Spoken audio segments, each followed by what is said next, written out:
Student inspire academy में आपका स्वागत है। आज हम लोग न्यू चैप्टर स्टार्ट कर रहे हैं 12th क्लास का फर्स्ट लेक्चर, जिसका नाम है सॉलिड स्टेट। ठीक है, first of all solid state में हम लोग डील करेंगे क्रिस्टलाइन सॉलिड क्या होता है, अमॉर्फस सॉलिड क्या होता है। इसके बाद हम लोग पढ़ेंगे defect and the last one is physical and chemical property के बारे में स्टडी करेंगे। ठीक है, तो start solid state.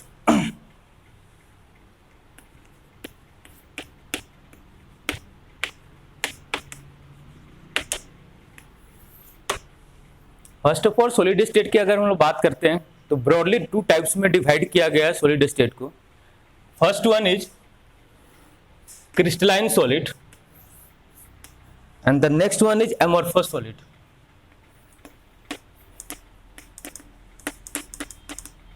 Crystalline solids and the next one is amorphous.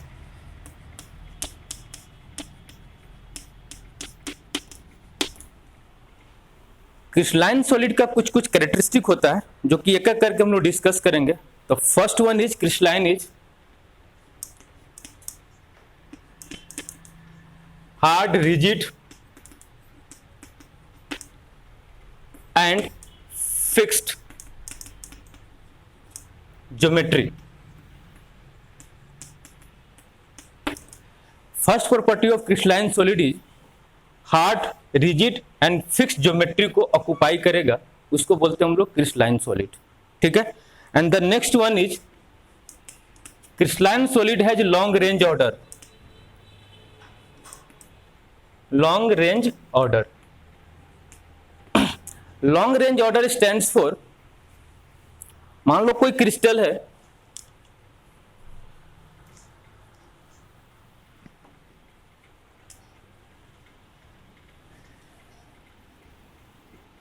A B A B, ये भी टाइप का ज्योमेट्री है, तो आप इसको प्रिडिक्ट कर पा रहे हो कि आगे कौन होने वाला है।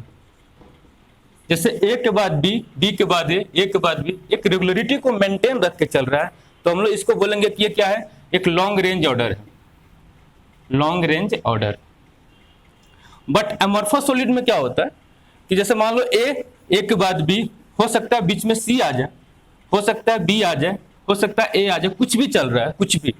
तो जब भी ऐसा ज्योमेट्री अगर आ जाए तो हम लोग समझेंगे कि ए बी यहां पे क्या हुआ, अपना ज्योमेट्री को डिस्टोर्ट कर दिया, डिस्टोर्शन। जब भी ऐसा ज्योमेट्री डिस्टोर्शन हो तो ये क्या होगा, एमॉर्फस सॉलिड होगा, और इसको बोलते हैं हम लोग short range order. The next property of amorphous solid has short range order and the long range order crystalline solid has long range order because geometry have fixed. And the next property is crystalline solid has an isotropic in nature. An isotropic in nature. Now explain anisotropic in nature. What do we mean by anisotropic in nature? तो anisotropic in nature, tropic in nature,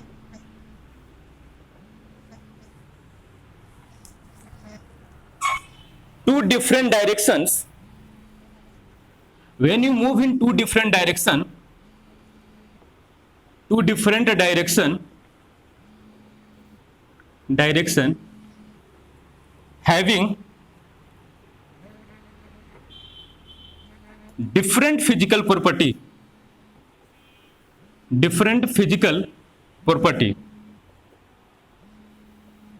called anisotropic in nature.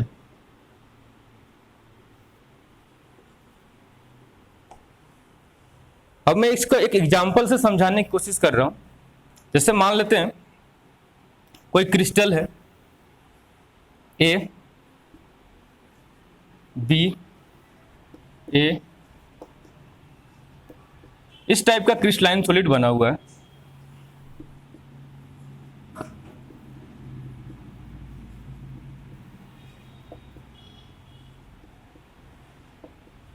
Like that.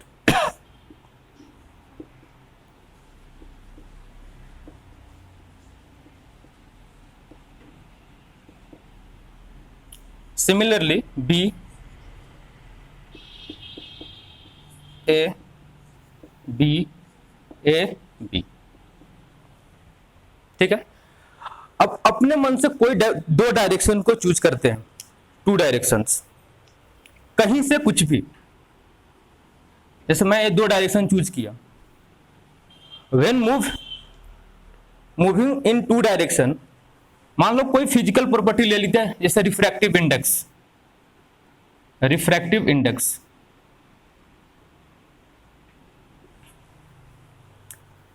अब देखते हैं, अगर मैं इस direction की बात कर रहा हूं तो ये क्या है, A B A B A B, आगे कौन आएगा तो बी ए आएगा। ठीक है, इस पैटर्न को फॉलो कर रहा है।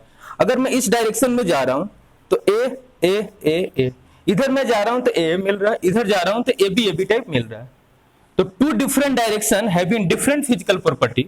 मान लो रिफ्रैक्टिव इंडेक्स दे रहे हैं, रिफ्रैक्टिव इंडेक्स का वैल्यू मान लेते हैं इधर है R1 है, या म्यू ले लेते हैं, μ1। इधर मैं रिफ्रैक्टिव इंडेक्स ले लेता हूं μ2, ऑब्वियसली डिफरेंट आ रही है। इधर जा रहे हैं तो ए बी पैटर्न फॉलो हो रहा है, इधर मैं जा रहा हूं तो ए पैटर्न फॉलो हो रहा है। तो दो डिफरेंट डायरेक्शन में सेम डिफरेंट फिजिकल प्रॉपर्टी का वैल्यू आ रहा है। That's why crystalline solid has anisotropic in nature. Anisotropic, isotropic मतलब सेम, एन मतलब डिफरेंट, तो डिफरेंट फिजिकल प्रॉपर्टी का वैल्यू आ रहा है, इसलिए एनआइसोट्रोपिक इन नेचर के नाम से इसको जानते हैं। ठीक है, लेकिन एमॉर्फस सॉलिड में क्या होता है कि टू डिफरेंट डायरेक्शन में जाएंगे और सेम फिजिकल प्रॉपर्टी का वैल्यू अगर आएगा, जैसे मैं बोल रहा हूं यहां पे रिफ्रैक्टिव इंडेक्स आया 2.4, तो इधर भी जाएंगे तो 2.4 आना चाहिए। तो जब ऐसा सिचुएशन आ जाए तो आइसोट्रोपिक इन नेचर होगा। और अगर डिफरेंट वैल्यू अगर आ जाए, जैसे मैं यहाँ 2.4 है, इधर हो सकता है 1.5 आ जाए, तो टू डिफरेंट डायरेक्शन में डिफरेंट फिजिकल प्रॉपर्टी का वैल्यू आता है, तो उसको बोलते हैं आइसोट्रोपिक इन नेचर। ठीक है, हाँ, आयरन और ग्लास में डिफरेंस किया जाए तो ग्लास में भी दो तरह का होता है। ग्लास एक एमॉर्फस सॉलिड का एग्जांपल होता है, पर आयरन का जो ब्लॉक होता है, आयरन का जो ब्लॉक होता है वो हार्ड होता है। ठीक है, उसका फिक्स ज्योमेट्री होता है। अगर आप उसको शार्प नाइफ से कट करें, तो शार्प नाइफ से कट करने के बाद क्या आएगा, उसको जैसे बीच से कट किया तो बीच में उसका रफनेस कम आएगा। ठीक है, एकदम बीचों बीच कटेगा, और जैसे बीचों बीच कटेगा तो हम लोग को क्या होगा, वो क्रिस्टलाइन सॉलिड का प्रॉपर्टी आएगा। यानी अगला हम प्रॉपर्टी पढ़ने वाले हैं कि उसको आप शार्प नाइफ से कट करने के बाद उसका स्मूथनेस आएगा। लेकिन क्रिस्टलाइन एमॉर्फस सॉलिड में आप कट करेंगे तो एमॉर्फस सॉलिड में रफनेस आ जाएगा। तो रफनेस, हाँ, रबर में भी आ जाएगा। रबर है, ग्लास है, प्लास्टिक है, रबर है, these are the examples of the crystalline amorphous solid. अब एक क्वार्ट्ज ग्लास होता है और एक क्वार्ट्ज होता है। तो क्वार्ट्ज ग्लास और क्वार्ट्ज में क्या फर्क होता है? क्वार्ट्ज का मतलब होता है कि क्वार्ट्ज एग्जांपल हो गया एनाइसोट्रोपिक इन नेचर, मतलब क्रिस्टलाइन सॉलिड का एग्जांपल हो गया। लेकिन अगर क्वार्ट्ज ग्लास लिख दिया ना तो वो एग्जांपल होता है किसका, एमॉर्फस सॉलिड का। ये क्वेश्चन आया हुआ है जेईई में। ठीक है, नेक्स्ट हम लोग अगला प्रॉपर्टी पढ़ने वाले हैं।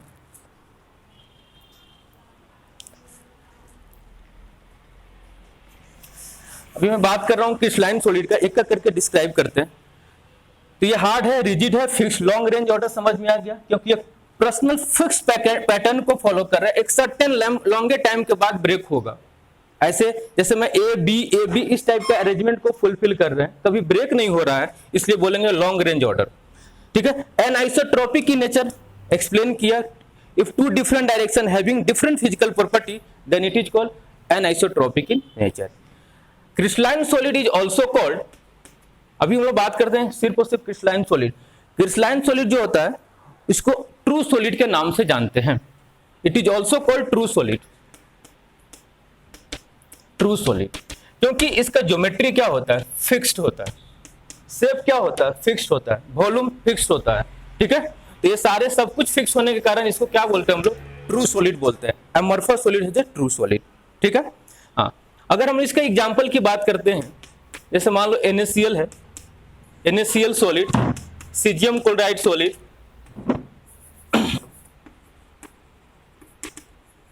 Quartz solid. ठीक है, तो these are the examples of the crystalline solid. तो अब हम लोग बात करते हैं, हाँ, एक और होता है, इसको आप शार्प शार्प एज टूल्स से आप कट कर सकते हो। तो आप इसको लिख सकते हैं कि cut into sharp edge tools. ठीक, शार्प एज टूल से इसको मैं कट कर सकता हूं। कट करने के बाद इसका दोनों का शेप क्या होगा, सेम दिखेगा। जैसे मैं आयरन का ब्लॉक ले रहा हूं, यहां पे आयरन का ब्लॉक, ठीक। अब मुझे इसको ब्रेक करना है, इसको यहां से इसको ब्रेक करना है। यहां से मैं शार्प एज नाइफ टूल्स लिया, ब्रेक किया, तो क्या इसका मिरर इमेज अगर हम बनाना चाहें तो क्या कुछ इस तरह से दिख जाए, ठीक। और यहां पे जो रफनेस होगा, इसका जो थिकनेस होगा, क्या इसका थिकनेस इक्वल होगा? ऑब्वियसली होगा, क्योंकि दोनों को आप क्या है, यहां पे प्लेन सरफेस से कट किया हुआ है, तो इसका थिकनेस दोनों का थिकनेस सेम होगा। अगर सेम होगा तो क्रिस्टलाइन सॉलिड होगा। लेकिन रबर में ऐसा नहीं होगा। हाँ, कुछ डाउट? हाँ हाँ हाँ हाँ, नमक कट नहीं करेंगे ना, नमक का चट्टान को कट करेंगे, पत्थर को, ठीक है। NaCl तो क्रिस्टल है ना, उसका तो हम लोग ने, नमक तो हम और आप बनाए हैं ना, वो तो पत्थर है, ठीक है, बहुत बड़ा चट्टान है। तो चट्टान को अगर हम लोग कट करते हैं, अगर वो फिक्स पैटर्न में है तो सेम कटेगा। बहुत बड़ा इस तरह से होता है ये सब।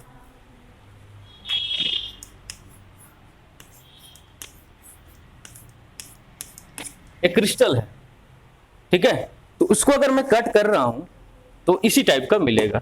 और इसका भी और एक बहुत इंपॉर्टेंट पॉइंट है, बहुत इंपॉर्टेंट पॉइंट, उस पर डिस्कस करते हैं। उसका मेन इंपॉर्टेंट पॉइंट क्या होता है,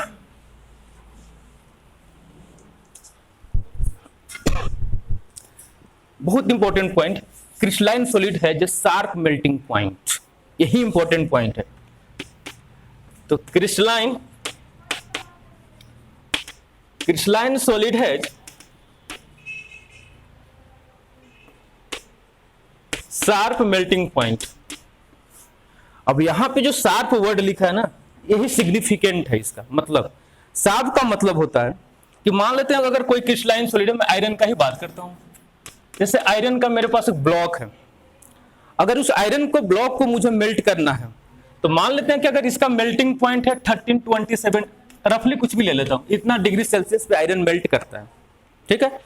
तो 1320 डिग्री सेल्सियस पे आयरन मेल्ट करेगा। जब तक पूरा आयरन मेल्ट ना हो जाए तब तक टेम्परेचर इतना देखना पड़ेगा। अगर इससे 1 डिग्री भी कम हो जाए तो आयरन मेल्ट नहीं होगा। अगर इस सिनारियो होगा तो उसको बोलते हैं शार्प, ठीक है। जैसे अगर मैं बात कर रहा हूं कि अगर 1320 डिग्री सेल्सियस टेम्परेचर है, तो यह क्या होगा, यहां पे आयरन क्या होगा, मेल्ट कर जाएगा। इससे थोड़ा कम अगर होगा, थोड़ा सा भी कम, तो आयरन मेल्ट नहीं होगा। यही इसका, लेकिन उसमें क्या होता है, एमोर्फस सॉलिड में क्या होता है, जैसे मान लेते हैं कोई रबर है, प्लास्टिक है, ग्लास है, कुछ भी ले लेते हैं, उसको मुझे मेल्ट करना है। मेल्ट तभी होगा, एक रेंज ऑर्डर में होगा कि हाँ इतना से इतना अगर टेम्परेचर दे दिया तो उसके बीच में कुछ भी टेम्परेचर हो ना तो मेल्ट कर जाएगा, ठीक है। कौन, एमोर्फस सॉलिड। लेकिन क्रिस्टलाइन सॉलिड नहीं मेल्ट करेगा। जैसे अगर मैं बात करता हूं यहाँ पे, जैसे मान लेते हैं ग्लास है, और ग्लास को मुझे मेल्ट करके कोई शेप में ढालना है, तो मेल्ट तो करना पड़ेगा। अगर मैं मेल्ट किया, अगर मानता हूं कि अगर ये 100 डिग्री से 200 डिग्री में ये मेल्ट कर जाता है, तो ये रेंज हो गया कि दिस टू दैट। लेकिन ये सिर्फ अप्लीकेबल है किसके लिए, एमोर्फस सॉलिड के लिए। लेकिन अगर मान लेते हैं 13, अगर यहां देते हैं 13 डिग्री से 14 डिग्री के बीच टेम्परेचर होगा, तो ये मेल्ट कर जाएगा, नहीं मेल्ट करेगा। क्यों, एग्जैक्ट इतना ही पे मेल्ट करेगा। इसका मतलब होता है शार्प मेल्टिंग पॉइंट, एकदम फिक्स। तो फिक्स तो है ही, NaCl का मेल्टिंग पॉइंट तो है ही, फिक्स है ना मेल्टिंग पॉइंट NaCl का, ठीक है। NaCl का फिक्स है, सब कुछ का, जितना भी क्रिस्टलाइन सॉलिड है ना, उस सब का मेल्टिंग पॉइंट फिक्स है। हाँ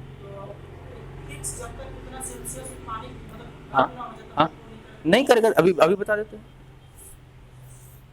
अभी बता देते हैं। जैसे मैं यहाँ पे ले रहा हूँ टेम्परेचर, या आप थोड़ा सा ढंग से लिखते हैं, मेल्टिंग पॉइंट ले लेते हैं, ठीक। अगर इस कर्व की बात करते हैं, पहले हम हीटिंग कर्व बना रहे हैं। पहली चीज ये हीटिंग कर्व, 9th में लोग बच्चे लोग पढ़ते हैं कि जैसे मान लेते हैं यहां से कोई भी सॉलिड सब्सटेंस को हीट करना स्टार्ट किया, ठीक, यहां तक मैं कुछ हीट किया यहाँ से, यहाँ पे सॉलिड सब्सटेंस है, ठीक, इसको हीट किया, इसके बाद फिर जो होता है ना ग्राफ कांस्टेंट हो जाएगा, ठीक है। ग्राफ कांस्टेंट क्यों हो जा रहा है? क्योंकि यहाँ पे इस फेज में और फिर ग्राफ इस तरह से चला जाएगा। ऐसा क्यों हो रहा है? यहाँ पे क्या एग्जिस्ट करेगा? हमारे पास जो लिए है आयरन का ब्लॉक लिए है, ये है सॉलिड, मेरे पास सॉलिड। यहाँ पे क्या मिलेगा? हीट किए तो सॉलिड और लिक्विड दोनों मिलेगा, क्योंकि अपन हीट भी तो किए है ना इसको, तो सॉलिड प्लस लिक्विड मिलेगा। अगर फर्दर टेम्परेचर बढ़ा देंगे तो इधर क्या मिल जाएगा? सिर्फ और सिर्फ लिक्विड मिल जाएगा, ठीक है। तो इधर क्या मिल जाएगा? लिक्विड मिल जाएगा। तो इस कंडीशन पे अगर यहां की बात करते हैं, ये वाले पोजीशन पे टेम्परेचर तो कांस्टेंट है, टेम्परेचर कांस्टेंट है, फिर भी ये लिक्विड में कन्वर्ट हो रहा है या गैस में कन्वर्ट हो रहा है। ऐसा क्यों हो रहा है?